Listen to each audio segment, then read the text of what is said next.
France کے صدر نے سرکار دو عالم نور مجسم صلی اللہ علیہ وآلہ وسلم کی توہین والے خاکے شائع کرنے کی اجازت دے کر انتہائی احمقانہ حرکت کی ہے۔ وہ ہستی کہ جس کا چہرہ بددہا ہو، جس کی زلفوں کی شان واللیل اذا سجا ہو، جس کا سینہ علم نشرہ ہو، جس کا ہاتھ ید اللہ ہو، جس کو اللہ کریم نے اپنا محبوب بنا کر حریم قدس میں بلا کر اس سے گفتگو کی ہو اور فَأَوْحَىٰ إِلَىٰ عَبْدِهِ مَا أَوْحَىٰ کی خوبصورت اور مقدس وحی سے نوازا ہو، اس شخصیت کے خاکے بنانا در حقیقت اس نے اپنے سفلہ پن اور گھٹیا پن کا ارتکاب کیا ہے، وگرنہ حضور صلی اللہ تعالیٰ علیہ وسلم کی شان تو اتنی بلند ہے کہ جہاں تک جبریل امین کو بھی اس کا احاطہ کرنے کی سکت نہیں ہے۔ خیال و فکر و نظر کے دعوے حد تعین سے بڑھ نہ پائے، نہ چھو سکے ان بلندیوں کو جہاں مقام محمدی ہے۔ تو جب مختلف اطراف سے اسلام کے خلاف یہ بغض کا اظہار ہوتا ہے تو ہمیں اس کا جواب کیسے دینا ہے؟ یہ بھی نفرت کے اظہار کا طریقہ ہے کہ ہم ان ظالموں کے پتلے بنا کر جلائیں۔ یہ بھی ایک اظہار ہو سکتا ہے، لیکن یہ اس لیول کا نہیں ہے جو ہمارے شایان شان ہے۔ یہ بھی ہو سکتا ہے کہ ان کے خلاف جلوس نکالا جائے، آواز بلند کی جائے۔ یہ بھی ہو سکتا ہے کہ جلسے کیے جائیں، کانفرنسز کی جائیں اور ان کو برا بھلا کہا جائے۔ لیکن اس سے بڑا جواب دینے کا طریقہ یہ ہے کہ اس وقت سینہ ارضی کے اوپر 57 ممالک موجود ہیں، تو یہ سارے ملک متحد ہو جائیں اور جس ملک میں ریاستی سطح پر حضور صلی اللہ تعالیٰ علیہ وسلم کی بارگاہ میں گستاخی ہو، اس کے خلاف اعلان جہاد کر دیا جائے، اس کو مجبور کیا جائے کہ وہ اپنی اس روش سے باز آ جائے، یا اللہ کریم اس امت مسلمہ کو کوئی صلاح الدین ایوبی رحمۃ اللہ تعالیٰ علیہ کا کوئی ایسا نائب عطا فرما دے جو ان کمینوں کے گریبان میں ہاتھ ڈال کے ان کو بتائے کہ گستاخی کیسے کی جاتی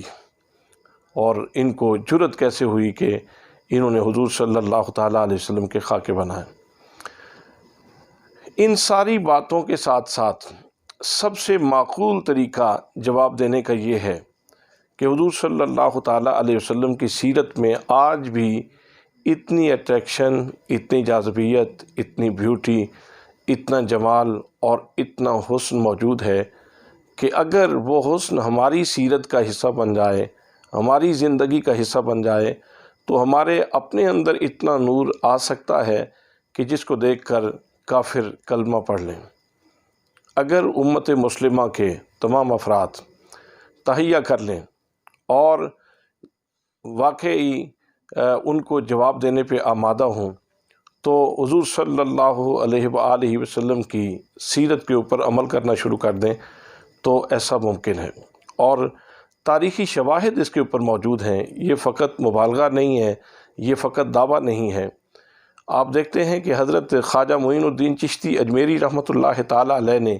کیا 90 لاکھ ہندوؤں کے جنجو توڑ کر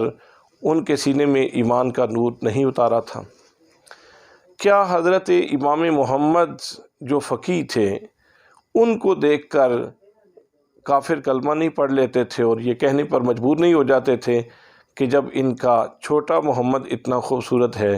تو ان کا بڑا محمد کتنا خوبصورت ہوگا؟ کیا یہ حقیقت کسی سے ڈھکی چھپی ہے کہ جتنا یہ گوندل بار کا علاقہ ہے، یہاں اسلام حضرت بابا فرید الدین مسعود گنج شکر رحمۃ اللہ تعالیٰ علیہ کے حکمتی تبلیغی حکمت نے یہاں اسلام کا نور پھیلایا ہے،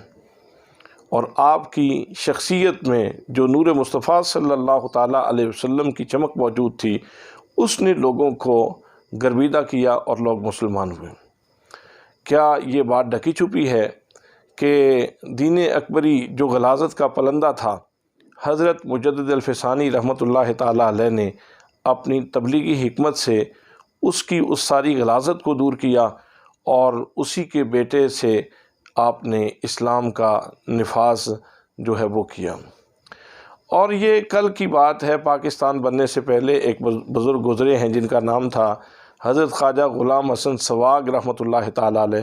کروڑ لالیسن کے علاقے میں یہ بزرگ موجود تھے، تو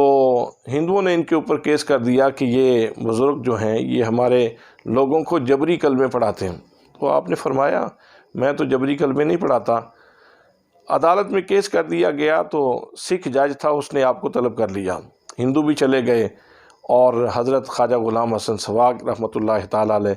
یہ بھی تشریف لے گئے۔ اب جج نے پوچھا آپ جبری کلمے پڑھاتے ہیں؟ تو آپ نے فرمایا میں تو جبری کلمے نہیں پڑھاتا۔ تو فوراً ایک ہندو بولا، اس نے کہا جی فلاں فلاں فلاں فلاں کو انہوں نے کلمہ پڑھایا ہے۔ تو آپ فقیر کا جو رحمت کا دریا تھا وہ موجن ہوا، تو آپ نے انگلی کا اشارہ کر کے اس ہندو کی طرف ارشاد فرمایا ان کو میں کلمہ پڑھایا۔ جیسے آپ نے اشارہ کیا تو اس نے کلمہ پڑھنا شروع کر دیا۔ دوسرے کی طرف اشارہ کیا، فرمایا ان کو میں کلمہ پڑھایا، یعنی اس کو میں نے کلمہ پڑھایا ہے، تو اس نے بھی کلمہ پڑھنا شروع کر دیا۔ تیسرے کی طرف اشارہ کیا، فرمایا ان کو میں کلمہ پڑھایا ہے، تو اس نے بھی کلمہ پڑھنا شروع کر دیا۔ تو جتنے مخالف روپ میں وہ ہندو آئے ہوئے تھے سب کو آپ نے کلمہ پڑھا دی۔ اب آپ کی انگلی جا رہی تھی جج کی طرف، جج اپنی کرسی چھوڑ کے بھاگا کہ شاید میں بھی اپنا مذہب کہیں چھوڑ نہ بیٹھوں، تو وہ بھاگنے لگا۔ تو آپ نے فرمایا تیں کو میں کلمہ پڑھایا ہے، یعنی تجھے میں نے کلمہ پڑھایا ہے۔ تو وہ بھی کلمہ پڑھ رہا تھا اور دوڑتا ہوا کہہ رہا تھا لا الہ الا اللہ محمد رسول اللہ۔